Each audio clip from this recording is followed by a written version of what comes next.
Hey guys, how's it going? Welcome to my studio. This is Paint with Lovejoy. Thanks so much for joining me today.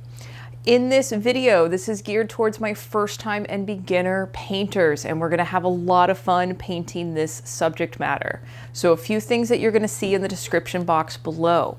There is a link down there for a supply kit, and those are your basic supplies to get started painting at home, so grab what you need. What you're also going to see in the description box below is a link to what I call a traceable.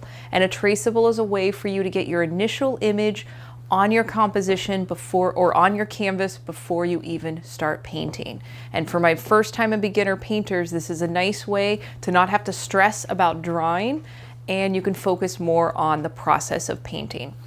Another thing that you're going to hear and see a lot in the videos that I create, you have full permission to change up colors, switch out the composition, change it, make it your own, even if you paint something entirely different than what's in the instruction. When you are kind of a little more comfortable with the painting process and you want to jump your skills up to the next level, check out my online school, Paint with Lovejoy, and check out the Paint Your Pet course. On that, you'll dive in a little bit more to a value scale, and it is geared towards first-time painters, but you'll learn about your dark spaces, your highlights, and your main color. And when you paint something that you love, like your pet, you actually put more energy into it, and you're going to learn a lot more. So when you're ready to take it to the next level, check out those courses on my online school. So I think we've actually talked enough. Let's go ahead and jump into the process of painting.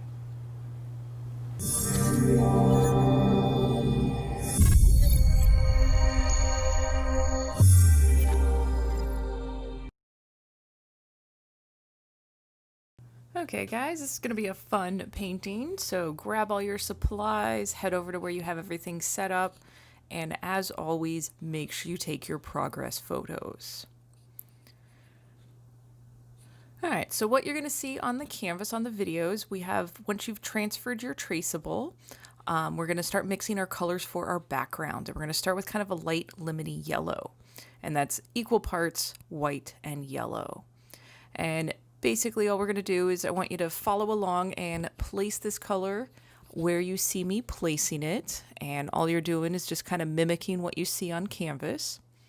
And we're going to start with our light colors first and work darker. Now you have full permission to switch out colors. If you want blues and purples on your background or teals, you can switch out any color for what we're using here on the video. And if you have to mix your shade of light yellow or any shade today and you have to mix it a second or third time, don't stress about getting the exact shade each time. Variety is to your benefit in the painting process. All right, and there you can see that I actually just grabbed some pure white. There was still a little bit of yellow on my brush, and put that at the top of the peacock feather. That way we're going to have a little more contrast when we do the details of the peacock feather. And you'll notice that where that white, I'm placing it right on top of that lemony yellow, and you're going to notice that it's going to blend together with the base color. And it's very similar to the blending you were doing on your plate to make your color. You can just do this on the background instead. And this is called wet on wet blending. And we'll do this for each color that we apply and blend the next color into the prior color. So here we're actually grabbing that direct yellow and kind of putting it on the perimeter of that lighter yellow we were using, and again overlapping some of the places where that lighter and the darker yellow meet. All right, so pause the video, take your progress photo. We're going to add a touch of orange to that yellow and white mixture and kind of going for a pastel-y orange color. You can change, this might be a little more intense on your canvas, maybe it's a little bit lighter, but you have full permission to change the shade. And again, just applying it around the perimeter. We're lightest in the center next to our peacock flower and gets darker as we get towards the edges of the canvas. And you can see that I'm using kind of light pressure, just using the tips of the bristles and going over both shades. And this is a nice way that you can do some blending with your paint. Now, if you're holding your breath, take a deep breath. You're doing great. I'm really proud of you for painting at home. It takes a lot of courage, so you're doing awesome. And this is a skill that gets better and more comfortable with more and more practice. So if you feel like you want to finger paint and blend your colors, go right ahead and do that. And just right there, you can see that I went back and grabbed some of that direct yellow to kind of help blend. So if you need to go back to your first color to help with the blending, you go right ahead and do that. There we go. I thought I did some finger painting. So feel free, you can just kind of squish it in, and it's another very therapeutic process to just get paint on your hands and play with it. So full permission to paint like a kid. All right, so now we're grabbing that direct orange, and again, just going right on the outside, building on the skills you've already been working on with the other colors, and we'll be just going a little bit darker as we get towards the edges of the canvas. Now, if you are using student grade paint is a bit on the transparent side, and that is what I'm using in the video, but you can see that I'm actually applying it kind of thick, so I'm grabbing a big chunk of paint, mixing it in with my base color, and by applying the paint a little bit thicker, it does two things. It gives us a bit more of an opaque coverage, and it makes it a little bit easier to blend, and it keeps your paint wet a little bit longer. So if you're using student grade paint, don't be afraid to apply it a little bit thicker. So now we're actually mixing our orange and red, kind of a burnt orange, and filling in the remainder of the canvas, and we will be overlapping a few other areas with some of our other colors, or with more of our red. There we go. Now grabbing that direct red, putting it in the corner. You're doing a great job. And then here we're overlapping a few of the other areas with basically the paint that's left on the brush. That red's a pretty powerful color. Our darker colors are pretty intense and take a little bit of amount to blend in with the other colors. Now, if you need to, go back to any colors. Go back to your orange, your yellow. Do everything that you want to your background now while the paint is wet before you move into doing the peacock feather. This is coming along nicely. It's nice that you just get to focus on the canvas for a little bit and forget about the rest of the world for a short amount of time. And that is one of the therapeutic aspects of the painting process. All right, so take your progress photo. I want you to fully let your background dry before you move into the details of your peacock feather. And I have moved down to the small pointy brush, and we're using some of that raw sienna with yellow. And by adding the yellow to the raw sienna, it just kind of warms it up a little bit. And we're going to start kind of in the center, that little like teardrop or egg shape on our peacock feather. Now again, I am using student grade paint, and this happens to be a bit more on the transparent side. So I am trying to apply it a little bit thicker, and kind of holding the brush at a 45-degree angle allows you to apply the paint a little bit thicker compared to holding your brush perpendicular to the canvas. And again, the more that you paint, the more your muscles get comfortable with holding the brush and the pressure, and the more comfortable your brain is with mixing colors and knowing what to mix together to get the desired color. So be kind to yourself as you are learning the beginning stages of the creative and painting process. Now, when you do the stem of your peacock feather, play with your pressure of your brush.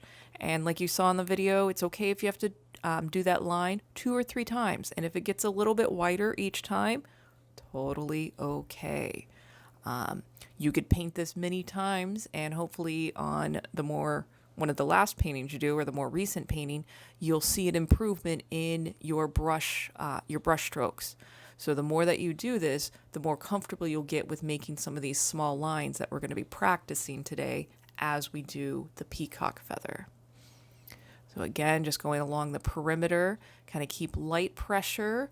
And if it, again, happens to be a little bit wider or skinnier in one area, completely okay.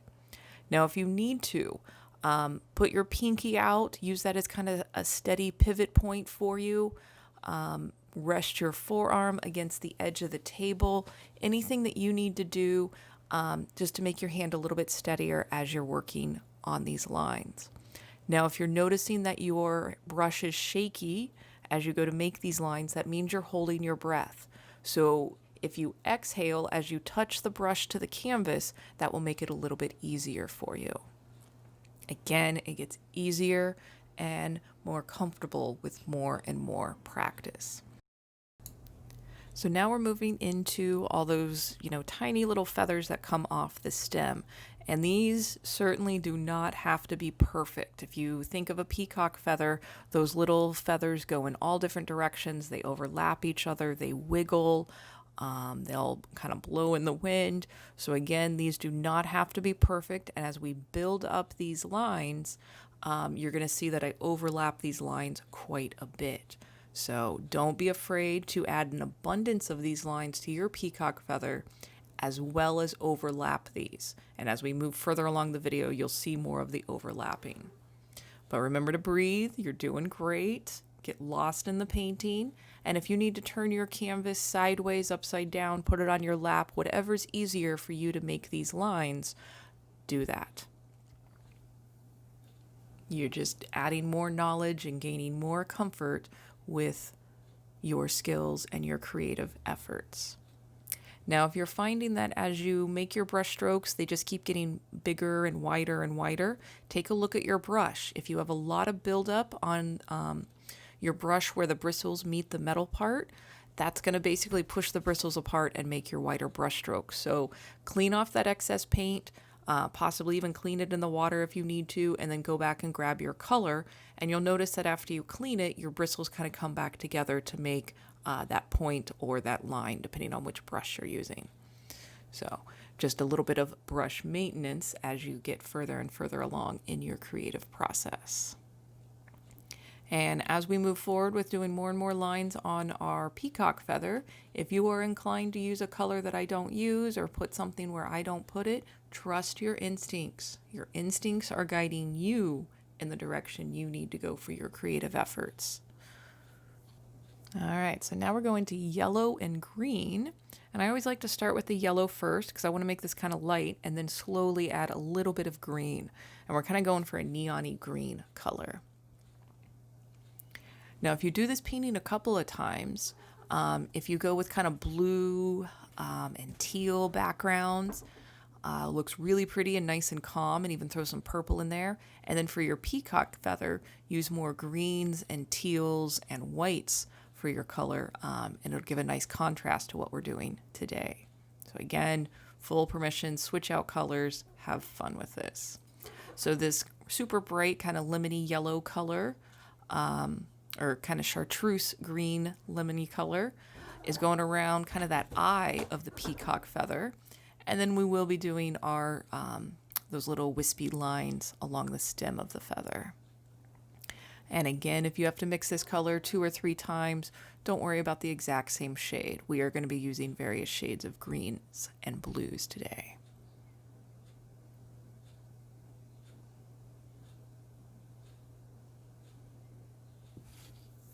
So you're doing a great job. I'm really proud of you for painting at home.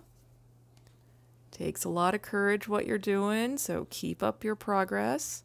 And I highly recommend that you take classes from a variety of instructors. Take the parts that work from each instructor, and build your own, creative knowledge, creative library in your head. Basically, just find more ways to paint. I've got tons of videos on my channel. I've also got the online school, Paint with Lovejoy, with some more in-depth courses, as well as all the YouTube videos and traceables. But basically, just as the world continues to get more and more stressful, find your creative outlets. And if painting isn't it, try something else. Maybe it's drawing, maybe it's an instrument, maybe it's singing, maybe it's dancing.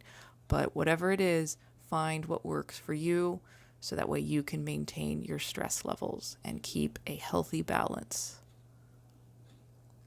All right, so as we add these lines, again, you can tell that I've got different widths. Some are skinny, some are a little bit wider.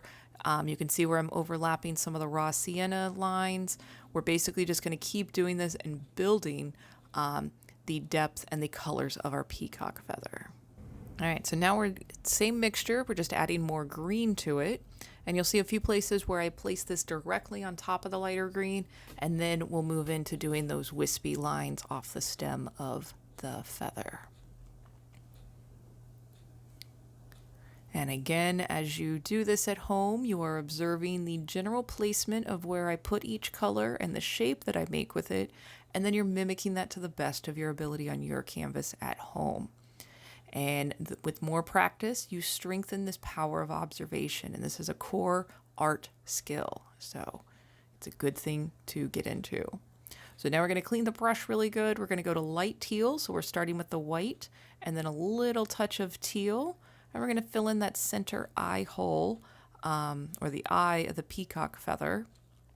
And then again, we'll use a little bit of that. So now making a little bit darker teal for that bottom section. And you can see where I just added a little bit more of the darker pigment next to the mixture of the lighter teal to make my darker shade. All right, pause the video, take your progress photo.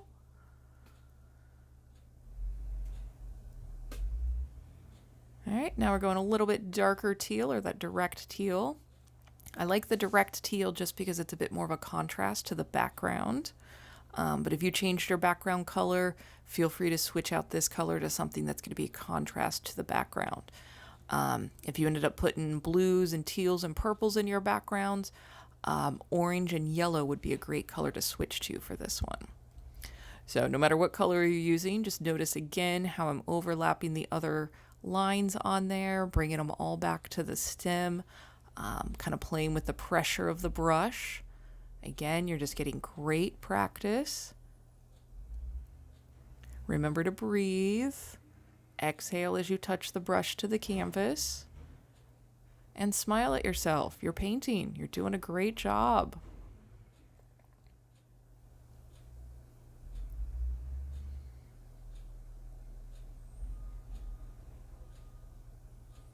All right, and again, if you need to turn the canvas in a different direction to make some of these lines a little bit easier, full permission to do that.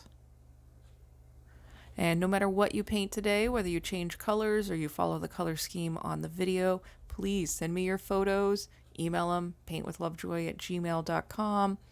I love posting those on my social media outlet. Your guys' photos and pictures definitely encourage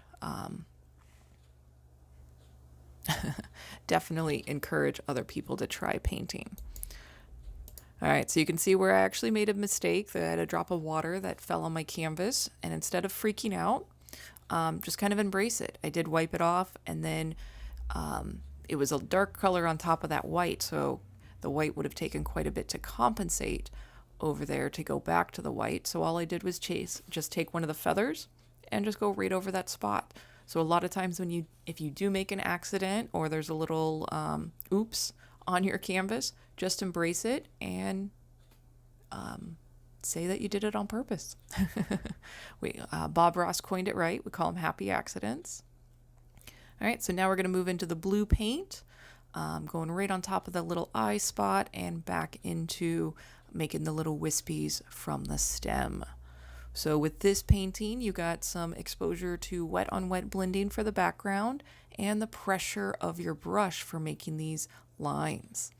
And like I said earlier, I recommend doing this video a couple of times at different stages as you paint more. So that way you can see how much more comfortable your muscles get with holding the brush and the pressure. You know, a nice way to just see how much you've evolved your skills and grown. So, you're doing great.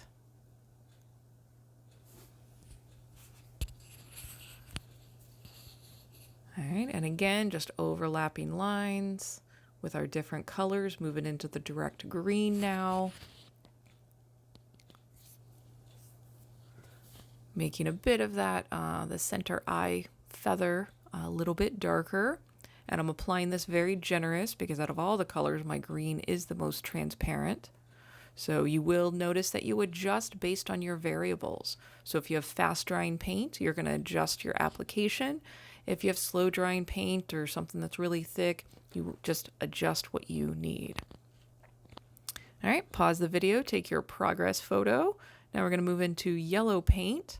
And again, I would recommend that you let this fully dry before you move into the yellow paint or your lighter color, just for the fact that if you let your paint dry and then put the lighter color on top of it, it will be a bit more saturated in the color. it'll stay more of that true yellow, compared to if you wait like I'm doing right now and my paint's still wet, it will mix a little bit with the color underneath. So either option is totally okay. Just kind of explaining the difference so that way you can make your choice. And as you get further and further into the stages of painting, and even when you're at this point in a painting, I recommend that you get out of your chair, look at your painting from a distance, and adjust what you feel needs to be adjusted based on looking at your painting from that distance. So now we're moving into white, and basically same thing, just putting on some highlights, and this white will make it pop a lot. And kind of going back to that distance thing, when you look at your painting from 5 to 10 feet away, that's the normal viewing distance for most things in life, and especially artwork. This is the distance that most people are going to look at your artwork from. So learning to get in the habit of viewing your artwork from that distance while you're creating it only benefits you to make a more powerful and impactful painting. So again, if you see something that you want to adjust as you look at it from the distance, go back and adjust it. And the more that you paint, the more comfortable that concept will become, and just kind of become a little more natural.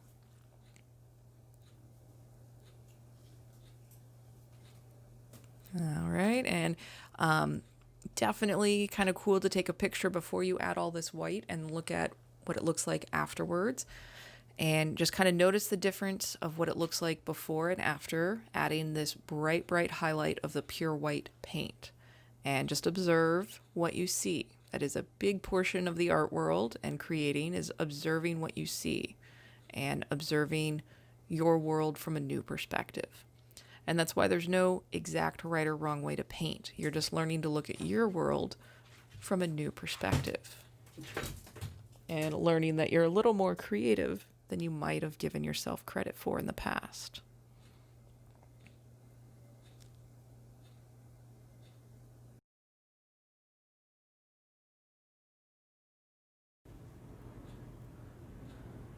All right, and then again, going back to that raw sienna, I'm just going to put a second coat on there, just again, because my paint is on the transparent side. But go back to any of the colors that you need. If you need to go back to that green and blue mixture, anything you feel compelled to do to your peacock feather, go right ahead and do it.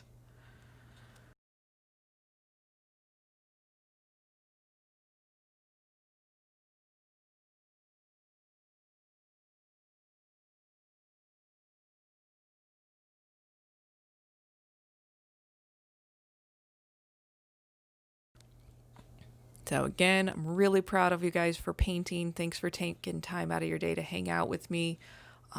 You're doing great. Keep up the good work. Keep up the creativity. And I look forward to painting with you in the future. Cheers.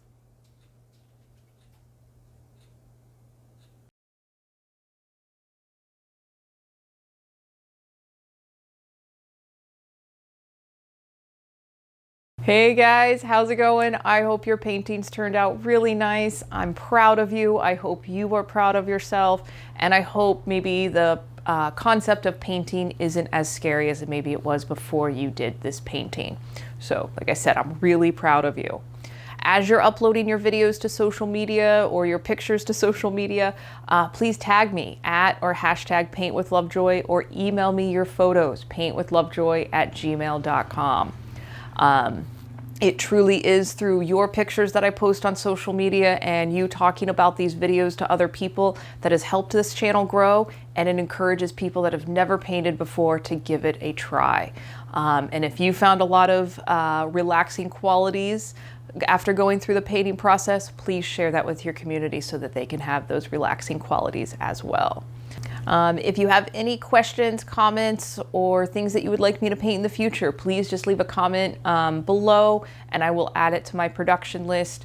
And check out all the other videos I have on here, as well as my online school, and keep your creative efforts going.